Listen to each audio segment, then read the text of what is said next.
ಗೋಷ್ಠಿಯ ಮುಖ್ಯ ಉದ್ದೇಶ ಇಷ್ಟೇ.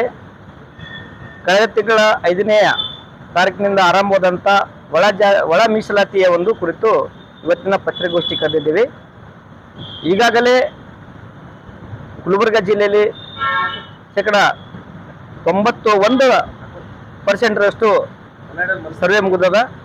ಇನ್ನೂ 9% ಸರ್ವೆ ಬಾಕಿ ಇದ್ದು, ವಿಶೇಷವಾಗಿ ನಗರ ಘಟಕದಲ್ಲಿ ಅಂದರೆ ಕಲಬುರಗಿ ನಗರದಂಥ ಪ್ರದೇಶದಲ್ಲಿ ಸುಮಾರು ನಮ್ಮ ಸಮುದಾಯದ ಅಂದರೆ ವಲಯ ಸಮುದಾಯದ ಅನೇಕ ಕುಟುಂಬಗಳು ಇದರಿಂದ ವಂಚಿತರಾಗಿದ್ದಾರೆ.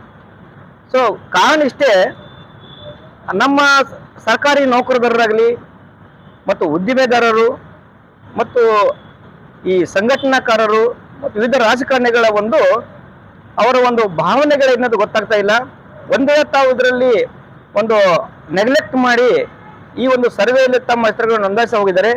ಮುಂದೆ ಬರುವ ದಿನಗಳಲ್ಲಿ ಅಂದರೆ ಈ ಡಾಕ್ಟರ್ ನ್ಯಾಯಮೂರ್ತಿ ನಾಗಮೋಹನ್ ದಾಸ್ ವರದಿಯಲ್ಲಿ ಈ ಗಣಿತೆಯಲ್ಲಿ ತಮ್ಮ ಹೆಸರುಗಳು ಬಿಟ್ಟು ಹೋದರೆ, ಮುಂದೆ ಬರುವಂಥ ಜಾತಿಯ ಪಟ್ಟಿಯಲ್ಲಿ ತಮ್ಮ ಹೆಸರು, ಕುಟುಂಬದ ಹೆಸರು ಕೂಡ ಬಿಟ್ಟು ಹೋಗುವ ಸಾಧ್ಯತೆ ಇದೆ. ಒಂದು ವೇಳೆ ಆ ಕುಟುಂಬದಲ್ಲಿ ನಿಮ್ಮ ಹೆಸರನ್ನು ಬಿಟ್ಟು ಹೋದರೆ ಮುಂದೆ ನಿಮ್ಮ ಮಕ್ಕಳಿಗೆ ಮಾರಕವಾದ, ನಿಮ್ಮ ಭವಿಷ್ಯಕ್ಕೆ ಮಾರಕವಾಗ್ತದೆ. ಹಾಗೆ ದಯಮಾಡಿ ಈಗಲಾದರೂ ಕೂಡ ಈ ನಗರದಲ್ಲಿರುವಂಥ ಉದ್ಯಮದಾರರಾಗಿರ್ಬೋದು, ರಾಜಕಾರಣಿಗರಾಗಿರ್ಬೋದು ಮತ್ತು ಸರ್ಕಾರಿ ನೌಕರರು ತಾವೆಲ್ಲರೂ ಕೂಡಲೇ ಅಂದರೆ ಸರ್ಕಾರ ಮತ್ತೆ 8ನೇ ತಾರೀಕಿನಿಂದ 8ನೇ ತಾರೀಕಿನವರೆಗೆ ವಿಶೇಷ ಶಿಬಿರವನ್ನು ಏರ್ಪಡಿಸ್ಯಾರ. ಆಯಾ ಭಾಗದಲ್ಲಿ, ಆಯಾ ವಾರ್ಡ್ದಲ್ಲಿ ವಿಶೇಷ ಶಿಬಿರದಲ್ಲಿ ಭಾಗವಹಿಸಿ ಈ ತಮ್ಮ ಸಂಪೂರ್ಣ ಮಾಹಿತಿಯನ್ನು ಕೊಟ್ಟು ತಮ್ಮ ಕುಟುಂಬದ ಜಾತಿ ಗಣತಿಯಲ್ಲಿ ನೋಂದಾಯಿಸಬೇಕು. ಯಾಕಂದ್ರೆ ತಾವು ಒಂದು ವೇಳೆ ಇದರಲ್ಲಿ ನೋಂದಾಯಿಸದೆ ಹೋಗದಿದ್ದರೆ ಅಂದರೆ ಇದು ಸರ್ಕಾರ ಕೊಟ್ಟದು ಕೊನೆಯ ದಿನ ಆಗಿದೆ.